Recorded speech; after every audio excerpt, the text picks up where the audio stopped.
एक ही मार्ग है, वो बाबा साहब आम्बेडकर मार्ग, जो भगवान बुद्ध ने 2500 वर्ष पहले इसको मध्यम मार्ग कहा।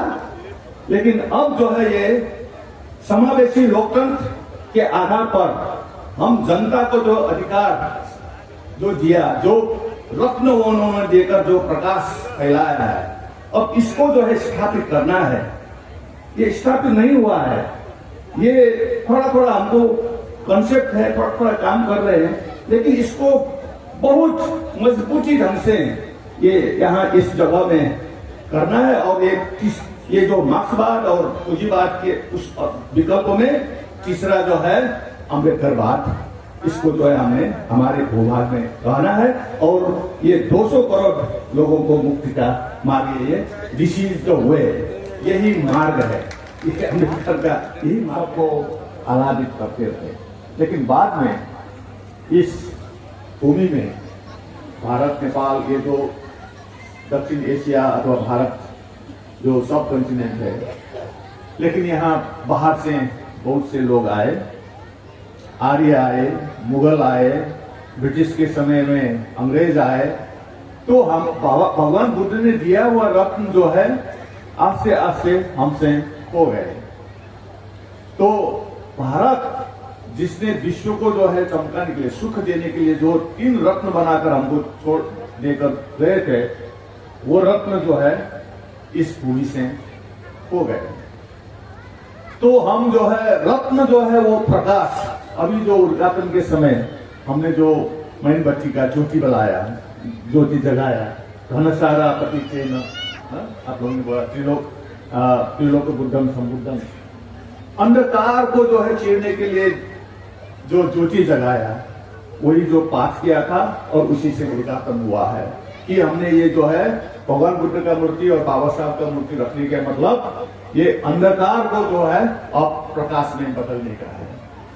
लेकिन ये रत्न जो हो गए, क्योंकि यहाँ जो दूसरे जो आए, आर्य, मुगल या पश्चिमी जो आए थे, वो रत्न को जो है गायब कर दिया, तो वो रत्न जो है जमीन में दब गए।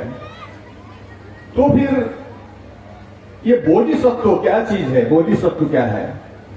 बोधिसत्व जो है, जो बुद्ध बनने वाला है, और वो बुद्ध बनने के लिए बहुत चर्या करना पड़ता है, पारमिता जो है वो करना पड़ता है। और वही बोधिसत्व है जो अपना जीवन समर्पित करके दूसरे लोगों को जो है सुख देना है, दुख से मुक्त करना है। तो बाबा साहब यहाँ जन्म हुआ, तो हम इतिहास में देखेंगे तो यहाँ जो है रत्न खोने के बाद, त्रिरत्न खोने के बाद यहाँ के सभी लोग जो है तरह तरह के संबंध, तरह तरह के समस्या में घुस गए। यहाँ जातीय विभेद का हथकंडा, समाज का समस्या हो गया, शासन में जो है न्याय नहीं मिला, तो इस तरह का जो समाज बन गया था। तो बाबा साहब अम्बेडकर का जन्म हुआ और उन्होंने जो है फिर इस रत्न को जो है ढूंढ निकाला। जो ये रत्न को ढूंढ निकालने के बाद फिर भारत में अभी जो है भगवान बुद्ध का ये रत्न का जो है बुद्ध रत्न, धम्म रत्न, संघ रत्न जो है फिर प्रकाश में आने को हमको दिखाई दे। लेकिन थोड़ा सा चेंज हो गया। 2500 वर्ष समय बीतने के बाद वो पुराने जो है, लेकिन इसको जो है फिर चमकाने के लिए उन्होंने फिर 3 रत्न हमको दिए। वो 3 रत्न जो है वो शायद जगह जगह पर लिखा देखा है, शिक्षित बनो, संगठित हो जाओ और संघर्ष करो। ये जो शिक्षित बनो जो है वो धर्म रत्न का ही उन्होंने जो नया फॉर्म उसको निकालकर जो धम्म का जो है ज्ञान जो है जिससे अंधकार को हम प्रकाश में बदल सकते हैं, वही शिक्षा ही धम्म का रत्न है।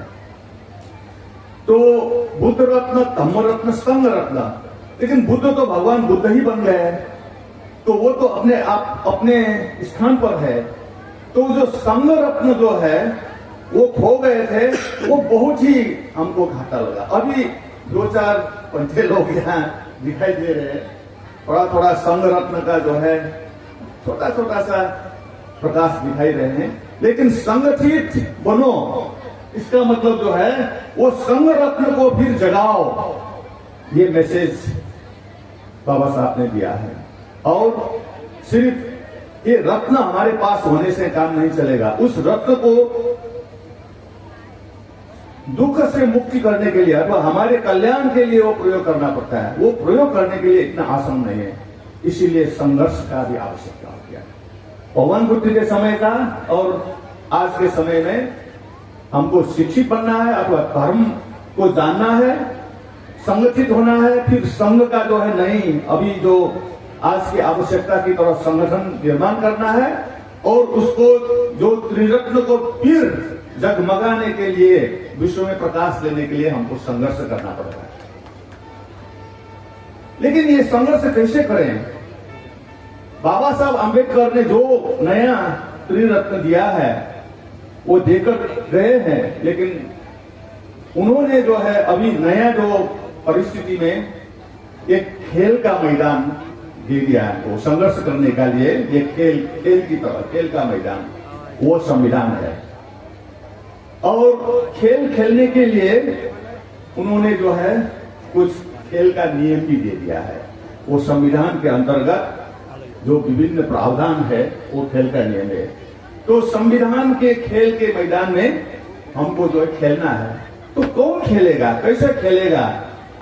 तो जो है अभी आप लोग जो संगठित हो रहे, आप लोग ये जो इंटरनेशनल सेंटर है, ये जो है खिलाड़ियों का टीम बनाने की एक कड़ी जोड़ रहे हैं हम लोग। कुछ समय पहले हम भारत के अध्ययन करते तो कांशीराम जी जन्मे थे।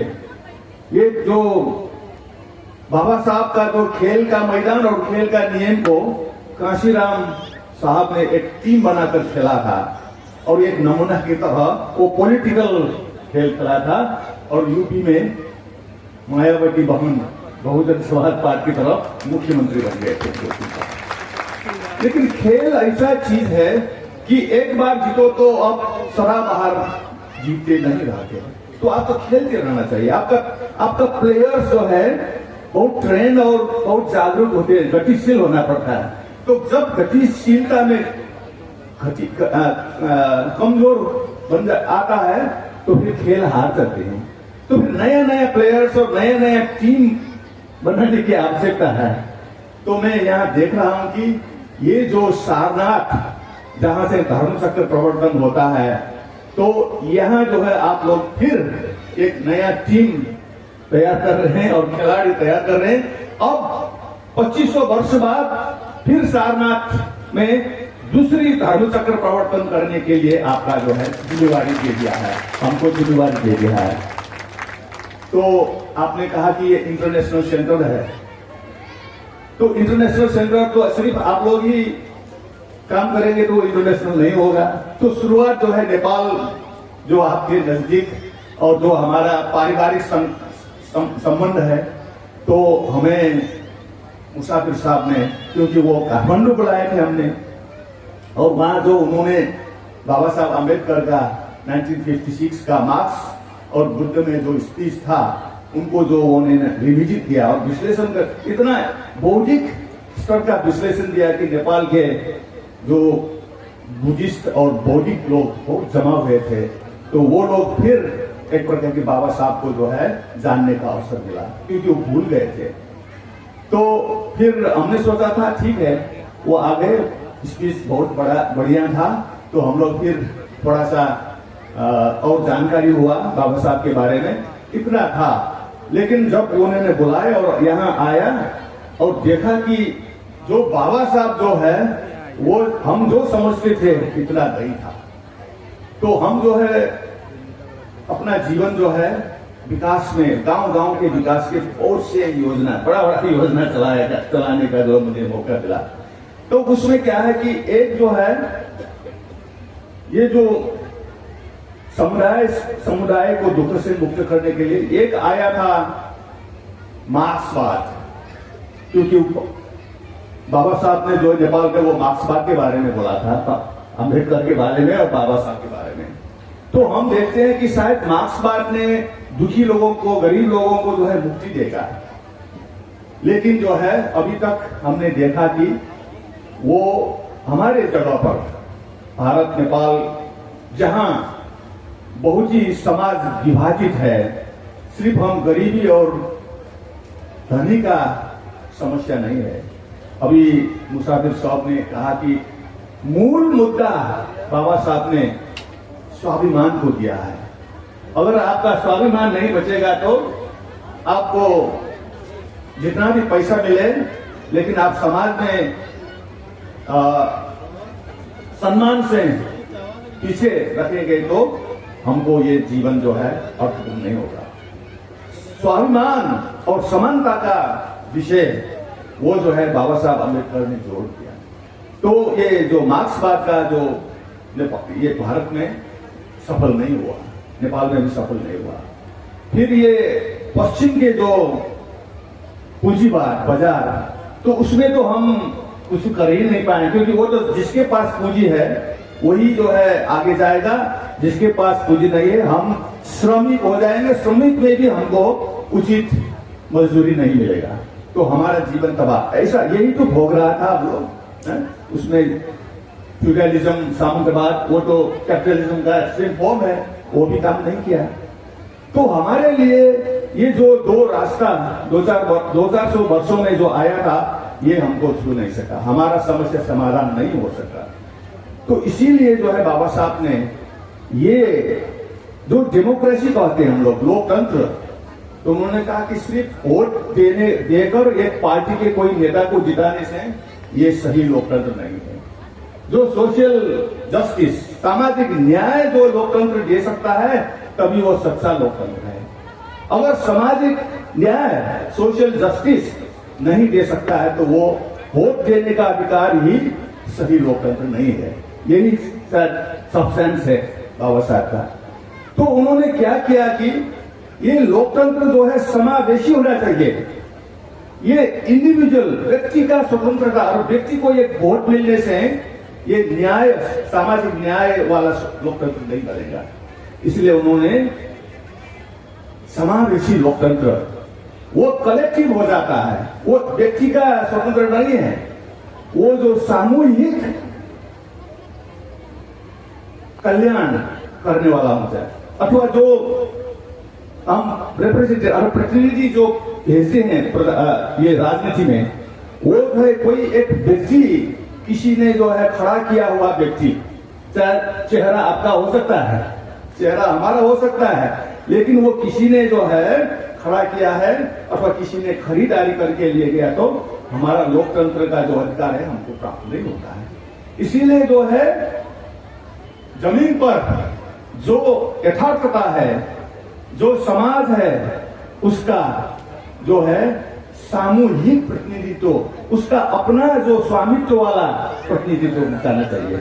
इसीलिए वो जो है समावेशी प्रतिनिधित्व होना चाहिए, वो जो है प्रोपोर्शनेट होना चाहिए। ये जो है प्रोपोर्शनेट मतलब समानुपातिक होना चाहिए। तो नेपाल में जो संविधान बनाया हम लोगों ने, क्योंकि नेपाल का थोड़ा सा आप लोगों ने जाना होगा, पहले राजशाही था, तो जनता का अधिकार नहीं था, और वहां जो है हिंदू शासन था, तो दूसरों को जो है धार्मिक दमन था, तो वहां विद्रोह निकल गए, क्योंकि वहां भी भारत के जैसे विविध समाज, विविध जाति, जनजाति ऐसा जो है, तो हमको न्याय नहीं मिल रहा था, तो हमको जो है सशस्त्र अथवा हथियार उठाना पड़ा। तो इसका परिणाम ये हुआ कि वहां राजतंत्र भी चला गया और हिंदू राज्य भी चला गया। तो अभी नेपाल जो है गणतंत्र है और धर्मनिरपेक्ष है। तो वहां जो एक जातीय जो डोमिनेशन था, ब्राह्मणों का जो, मनुवादियों का जो कंट्रोल था, उसको भी हमने तोड़कर समानुपातिक समावेशी लोकतंत्र का जो है स्थापना किया। ये कहां से मिला हमको? क्योंकि नेपाल तो एक बहुत ही लोप हुआ, ऐसा किसी को जानकारी भी ज्यादा लोगों को जानकारी भी नहीं है। लेकिन हमारा जो पड़ोसी अथवा आप लोग जो हमारा पारिवारिक संबंध में है, तो हमने बाबा साहब का या इंडिया का बनाया हुआ संविधान यही उपयुक्त लगा और उसी से हमको एक किसी के आप कह सकते हैं कॉपी की तरह इस संविधान में ही आपका गणतंत्र है, धर्मनिरपेक्ष निरपेक्ष है और आरक्षण है। लेकिन आरक्षण थोड़ा सा सफिशिएंट नहीं है शायद उस समय जो बाबा साहब का, लेकिन हमने इससे सीख कर हमने जातिवार जनसंख्या कराया 20 वर्ष पहले, क्योंकि समानुपातिक प्रतिनिधित्व किस आधार पर मिलेगा आपको, तो समानुपातिक प्रतिनिधित्व और समावेशिता तो जाति आधार पर मिले, क्योंकि यही सामूहिक अधिकार खोजी करते हैं। तो अब जो है देख रहे हैं कि आपके ये जो इलेक्शन होता है और राहुल गांधी जी भाषण कर रहे हैं कि जातिवार जनसंख्या कराएंगे। ये जातिवार जनसंख्या बाबा साहब का दिया हुआ संविधान के अभिन्न अंग है। जातिवार जनसंख्या से कौन सी जाति को कितना जो है संख्या है, उसका कितना प्रतिशत अपना अधिकार है, वो जो डिपेंड करेगा। और नेपाल में हमने जो संघर्ष किया वो स्थापित किया, इसीलिए वहां जो जातिवार जनसंख्या भी बन गया और उसके आधार पर हमारा संविधान में जो समावेशी प्रतिनिधित्व अथवा समावेशी प्रावधान जो है वो अधिकार है, संविधान का अधिकार है, कोई छीन नहीं सकता। तो ये थोड़ा सा हम आगे जाके उपलब्धि किया और आज जो है ये जो मैसेज जो है हमारा जो एशिया का ये दक्षिणी भूभाग में हम लोग जो है विश्व का मेरे विचार से 1/3 जनसंख्या है, लेकिन हमको जो है वो मार्क्सवाद और पश्चिम का जो पूंजीवाद हमको इतना 100 वर्ष हो गए लेकिन हम आगे नहीं जा पाए। लेकिन बाबा साहब ने रास्ता दिखाया था, लेकिन हम जो है उसको हल्का इतना सीरियसली नहीं लिया। तो अब जो है एक ही मार्ग बचा है हमारा जो मानवता, हमारा जो समस्या से मुक्त होने के लिए, दुख से मुक्त होने के लिए, ये संसार का 1/3 जनसंख्या कितना 200 अरब नहीं कितना अरब 200 145 करोड़ प्लस अब 50 करोड़ और तो 200 करोड़ लोगों का 2 अरब लोगों का जो है मुक्ति का मार्ग जो है वो मार्क्सवाद और पूंजीवाद नहीं दे सकता। तो वही एक ही मार्ग है, वो बाबा साहब आंबेडकर मार्ग, जो भगवान बुद्ध ने 2500 वर्ष पहले इसको मध्यम मार्ग कहा। लेकिन अब जो है ये समावेशी लोकतंत्र के आधार पर हम जनता को जो अधिकार जो दिया, जो रत्न उन्होंने देकर जो प्रकाश फैलाया है, अब इसको जो है स्थापित करना है। ये स्थापित नहीं हुआ है, ये थोड़ा थोड़ा हमको कॉन्सेप्ट है, थोड़ा थोड़ा काम कर रहे हैं, लेकिन इसको बहुत मजबूती ढंग से ये यहाँ इस जगह में करना है। और ये जो मार्क्सवाद और पूंजीवाद के उस विकल्पों में तीसरा जो है अम्बेडकरवाद, इसको जो है हमें हमारे भूभाग में कहना है। और ये 200 करोड़ लोगों को मुक्ति का मार्ग, ये दिस इज द वे, यही मार्ग है, ये अम्बेडकर का यही मार्ग है। तो थोड़ा सा हमको ये लगा, और आप लोग जो ये इंटरनेशनल सेंटर बना रहे हैं तो ये हमारे लिए भी है, क्योंकि इंटरनेशनल है तो हम भी उसी में इसमें उत्पीड़ित है, तो हम भी इसमें हकदार है, हमारा भी अधिकार यहाँ रहेगा और हम लोग भी आकर आप लोग जो करेंगे उसमें जो है सहभागी होंगे। और आप लोगों से आप लोगों का अनुभव, आप लोगों का जो सफलता और चुनौती को जो है जानकर हम अपने देश में भी इसको लागू करके वहाँ के लोगों को भी उद्धार करने का मार्ग हो जाएगा। बहुत बहुत